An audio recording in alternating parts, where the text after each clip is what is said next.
I discovered that I was betrayed by my husband's desperation when he saw my friend drowning. I had always believed in unconditional love and true friendship.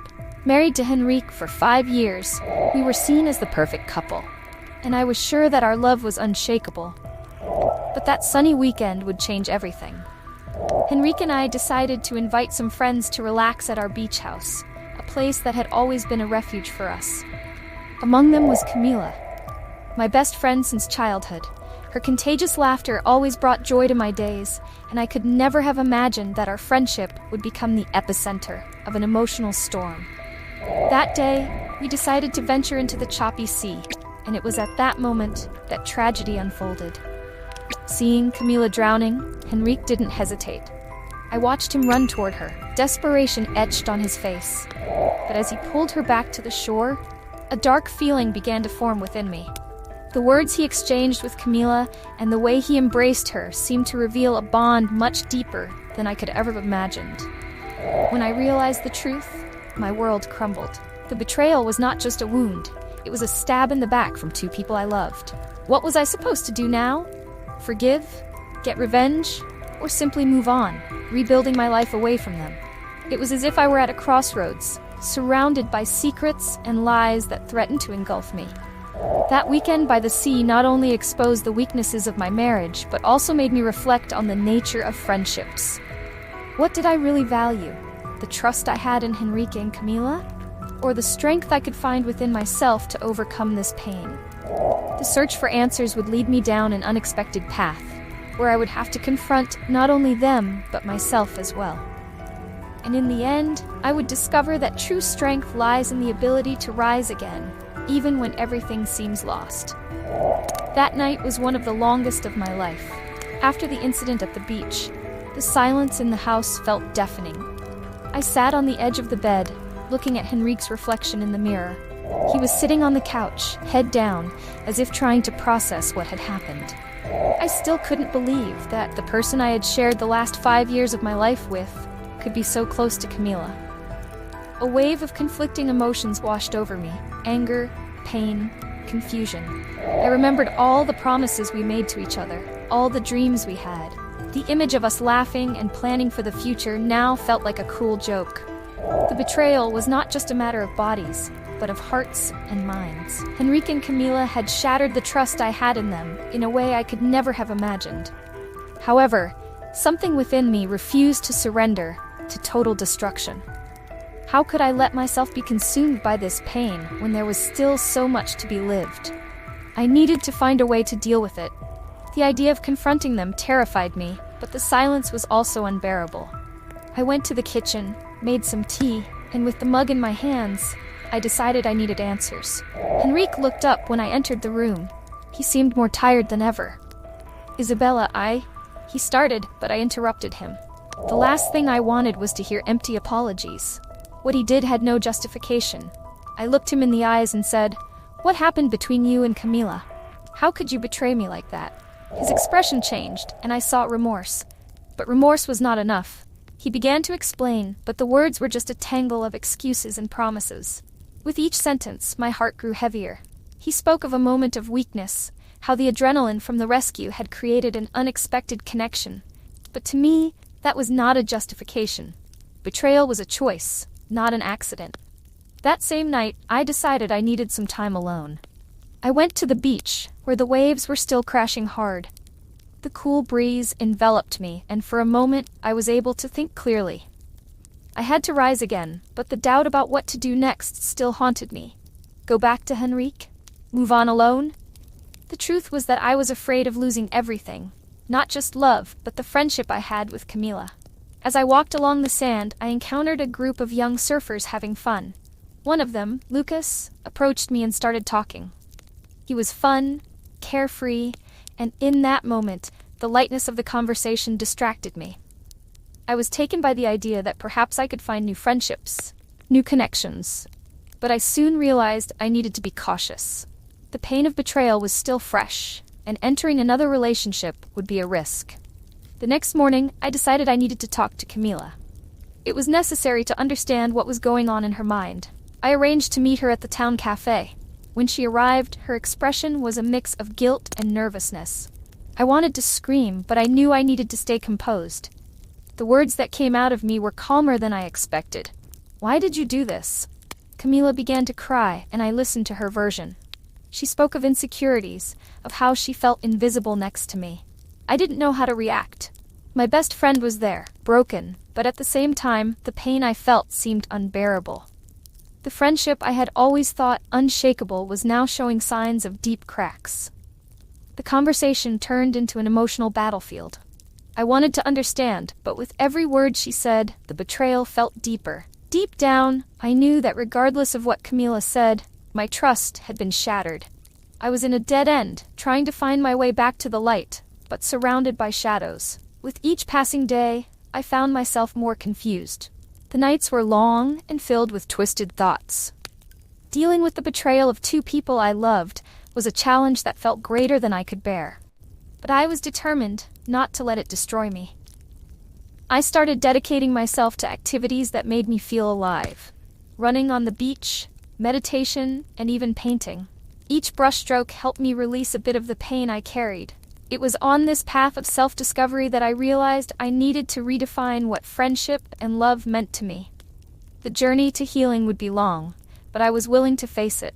So, with each new dawn, I sought strength to rise again. Love and friendship could be complex, but true strength lay within me, and I would not give up. Days went by, and each dawn was an internal battle. I was trying to rebuild myself, but the pain of betrayal still weighed heavy in my chest. However, there was something within me that refused to give up.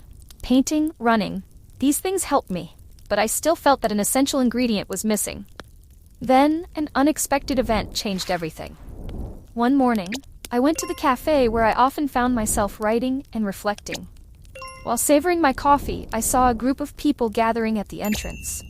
Curious, I got up and went to the door. An accident had occurred on the nearby road. A young woman had been hit by a car. The panic and confusion were palpable. The sound of ambulance sirens could already be heard, and the air was filled with screams and despair. What struck me most was the appearance of the young woman. She looked so much like me, of the same age, with the same spark in her eyes that I used to have. A wave of empathy washed over me, and I realized that the fragility of life was a cruel reminder that I could not remain trapped in the pain of betrayal. Things could change in the blink of an eye, and I no longer wanted to waste time. As I watched the scene, something inside me began to transform. Life was too precious to be wasted on grievances. I remembered all I had lived before the incident, the laughter, the achievements, the moments of pure happiness, and suddenly I realized that I was choosing to live in the past. The present still had so much to offer, but I was holding on to a cycle of pain. I returned home with one less burden, but also with new questions. How did I want to live from now on? What did it really mean to be happy? I no longer wanted to be a victim of my emotions. I wanted to be the protagonist of my story. From that day on, something changed within me. I began to challenge myself, to step out of my comfort zone. That's how I decided to participate in an art workshop in the city. I had always loved painting, but I had never explored that passion so intensely. The environment was welcoming, and the people I met there inspired me. Each brushstroke brought me a sense of freedom and self-discovery. But the most significant impact came when, during one of the gatherings, I met a woman named Clara. She had gone through a situation similar to mine. Hearing her story made me realize that I was not alone. Clara had lost a love and a friendship, but she managed to rise again by finding strength in art. We talked for hours, and she made me understand that pain could be a source of inspiration, not a burden. Over time, our friendship blossomed. Clara taught me that forgiveness, both for others and for ourselves, was an essential step in the healing journey. I didn't need to forget what happened, but I could choose not to let it define my life. What truly mattered was how I dealt with the pain and how I decided to move forward. With each new painting session, I felt lighter. The colors I chose, the shapes I created, all reflected a new chapter in my life. I began to exhibit some of my works at small events in the city, and the response was surprising. People connected with what I had to say, with the emotions I conveyed through my art. This brought me a sense of purpose I hadn't felt in a long time. At the same time, my relationship with Henrique and Camila underwent a transformation.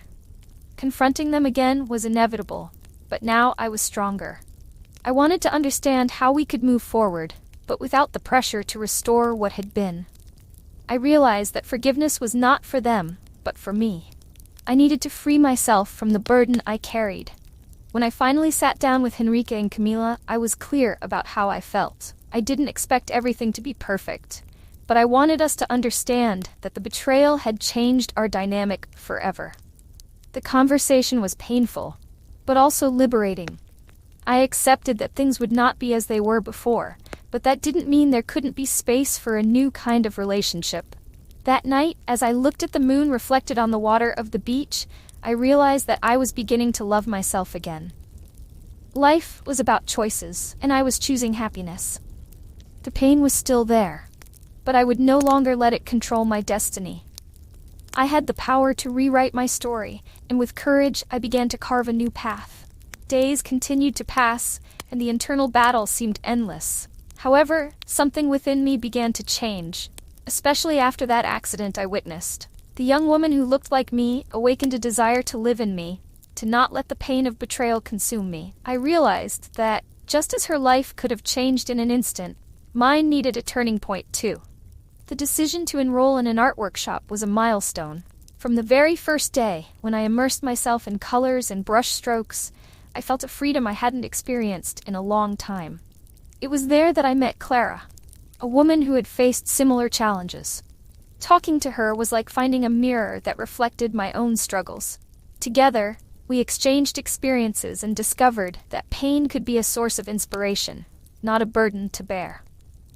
My friendship with Clara was crucial. She showed me that forgiveness was a powerful choice. I didn't need to forget the betrayal, but I could forgive as a way to free my heart. This transformative revelation gave me the courage to face Henrique and Camila. When we finally met, I was determined to express how I felt. The conversation was difficult, but also filled with relief.